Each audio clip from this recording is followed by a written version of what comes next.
दोस्तों, अशोक स्तंभ मौर्य वंश के सम्राट अशोक को दर्शाता है, जो मौर्य वंश के तीसरे शासक थे।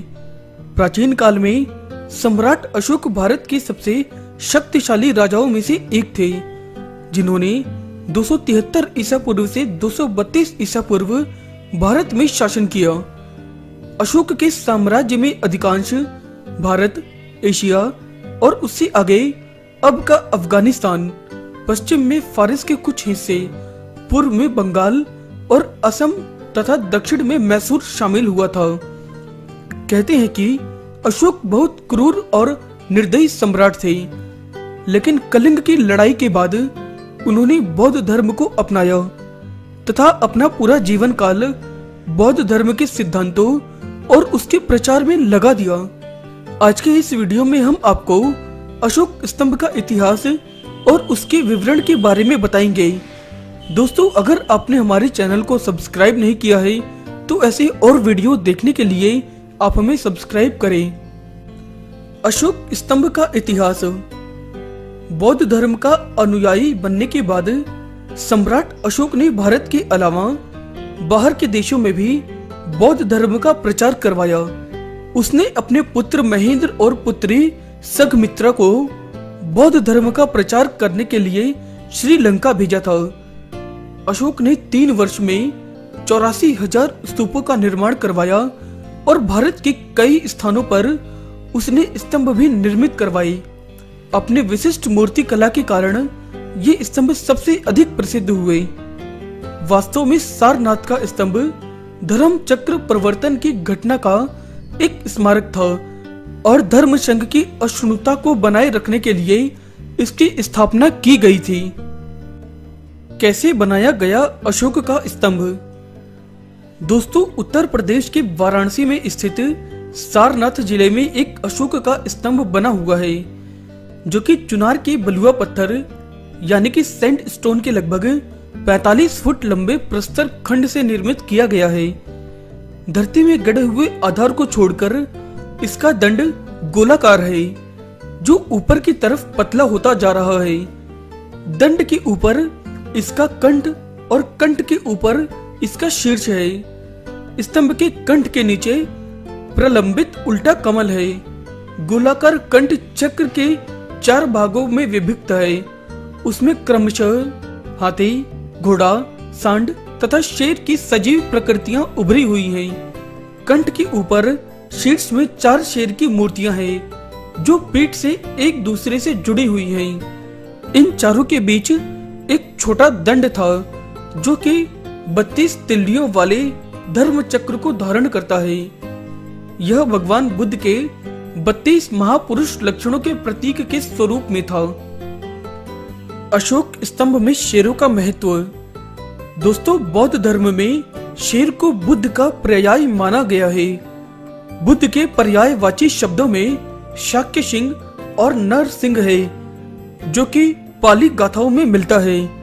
इसी कारण बुद्ध द्वारा उपदेशित धम्मचक्कपवतन सूतों को बुद्ध की सिंह गर्जना कहा गया है। ये दहाड़ते हुए सिंह धम्मचक्कपवतन के रूप में दृष्टिमान है।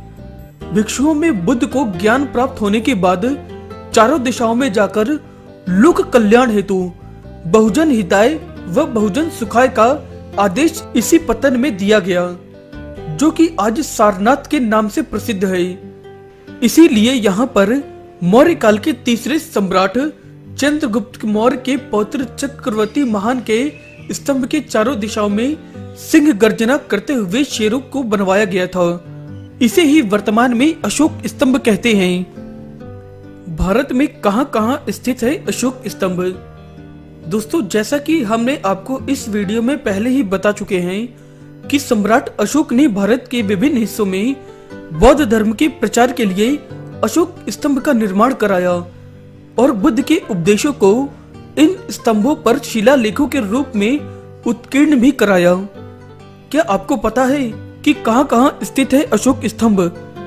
भारत में कहां-कहां स्थित है अशोक स्तंभ? वो कुछ इस प्रकार है। अशोक स्तंभ सारनाथ। दोस्तों, महान सम्राट अशोक का एक स्तंभ वाराणसी के सारनाथ जिले में स्थित है, जिसका निर्माण सम्राट अशोक ने 250 ईसा पूर्व में करवाया था। सारनाथ में बने इस स्तंभ को अशोक स्तंभ के नाम से भी जाना जाता है। सारनाथ में स्थित इस स्तंभ के शीर्ष पर 4 शेर बैठे हैं, जिसकी पीठ एक दूसरे के पीछे है। इसी स्तंभ को भारत ने राष्ट्रीय प्रतीक के रूप में अपनाया है। इसके अलावा अशोक स्तंभ के निचले भाग में स्थित चक्र को भारतीय तिरंगे के मध्य भाग में रखा गया है।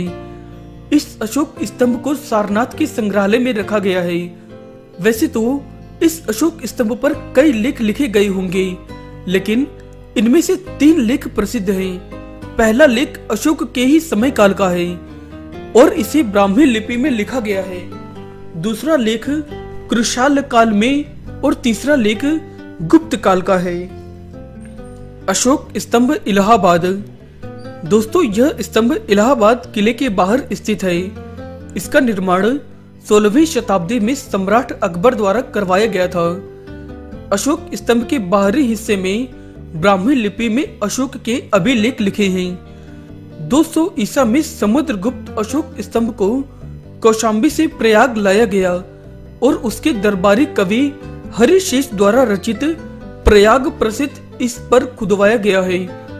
इसके बाद 1605 ईस्वी में इस स्तंभ पर मुगल सम्राट जहांगीर के तख्त पर बैठने की कहानी भी इलाहाबाद स्थित अशोक स्तंभ पर उत्कीर्ण है। ऐसा माना जाता है कि 1800 ईस्वी में इस स्तंभ को गिरा दिया गया था, लेकिन 1838 में अंग्रेजों ने इसे फिर से खड़ा कर दिया। अशोक स्तंभ वैशाली। यह अशोक स्तंभ बिहार राज्य के वैशाली जिले में स्थित है। ऐसा माना जाता है कि सम्राट अशोक कलिंग विजय के बाद बौद्ध धर्म का अनुयायी बन गए थे और वैशाली में एक अशोक स्तंभ बनवाया। चूंकि भगवान बुद्ध ने वैशाली में अपना अंतिम उपदेश दिया था, इसी की याद में यह स्तंभ भी बनवाया गया था।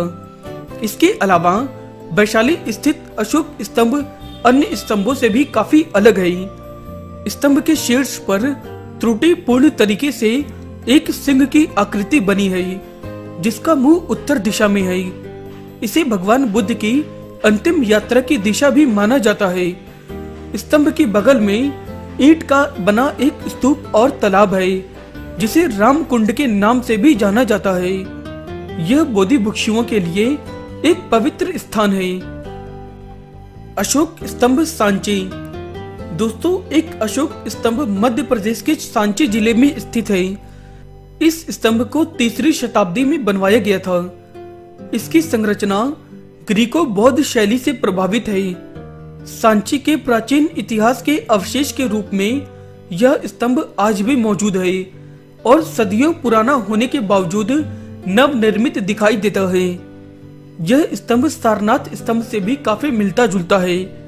सांची स्थित अशोक स्तंभ के शीर्ष पर 4 शेर बैठे हुए हैं। जैसे कि सारनाथ के स्तंभ में 4 शेर शीर्ष पर एक दूसरे से पीठ करके बैठे हुए हैं। दोस्तों, अगर आपको हमारा यह वीडियो पसंद आया है तो आप इसे लाइक और शेयर करना ना भूलें। आप हमें फेसबुक और ट्विटर पर भी फॉलो कर सकते हैं और आप हमारी वेबसाइट chotunai.com पर भी विजिट कर सकते हैं।